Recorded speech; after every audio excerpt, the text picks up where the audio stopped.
Okay, namaste again. This section was supposed to be part of the last video, but it just stopped mysteriously recording in the middle of it. So I will read the intro again. It's called The Goddess Episodes by me, and In Search of the Mother. Exploring Shakti peaks in the legendary tantric heartland of West Bengal.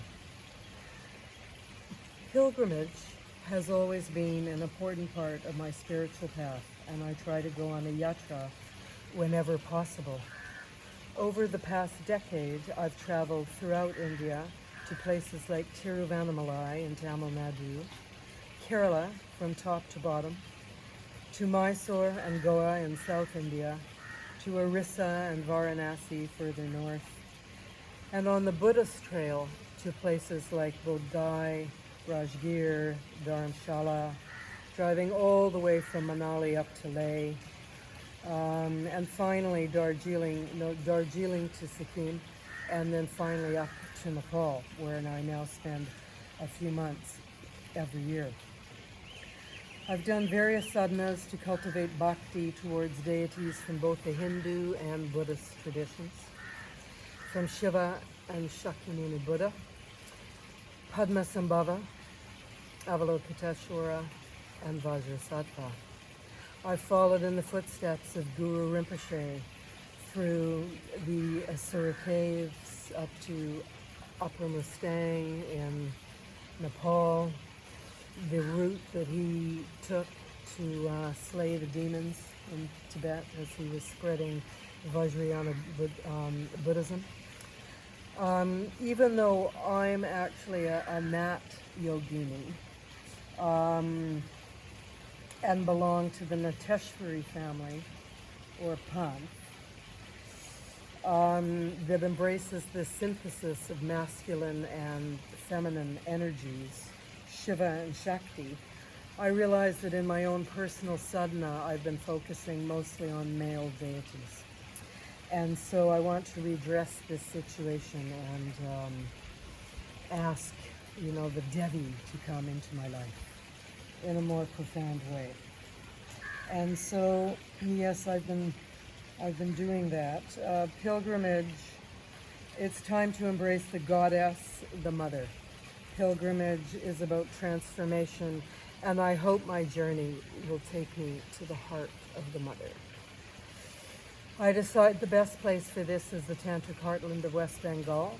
I want to experience the energy of Devi in the sacred geometry, the contours of the landscape, and places that have been associated with the goddess throughout the ages, the axis mundi, where devotees can more easily communicate with the divine.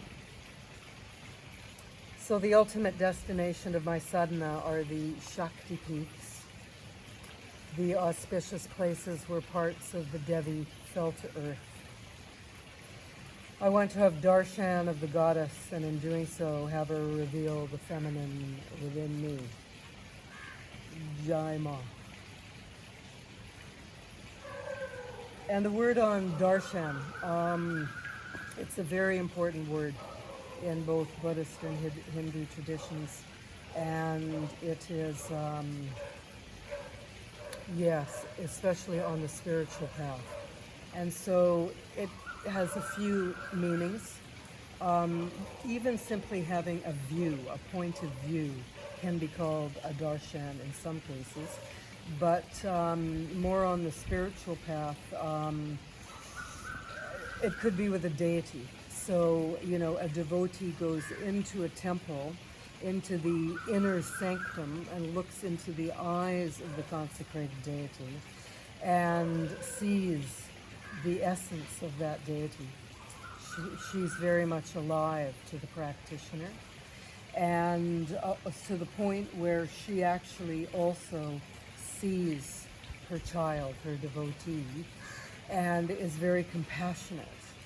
And she reveals your own true essence back to you. So it's a process of seeing and being seen. And it happens with a deity.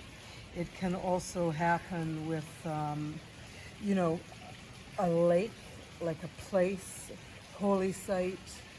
It can happen, you know, with a person in many different ways. So, for instance, guru darshan is, and guru yoga is, seeing the guru, and the guru seeing you and revealing the nature of your own true mind, and probably helping you to remove a few obstacles on the path along the way. So it's very much a symbiotic process, and it's really necessary. Without having devotion, there is no path. And so I have spent, you know, a decade trying to cultivate some devotion, and from a really atheist upbringing. Anyway, now we will begin the history section.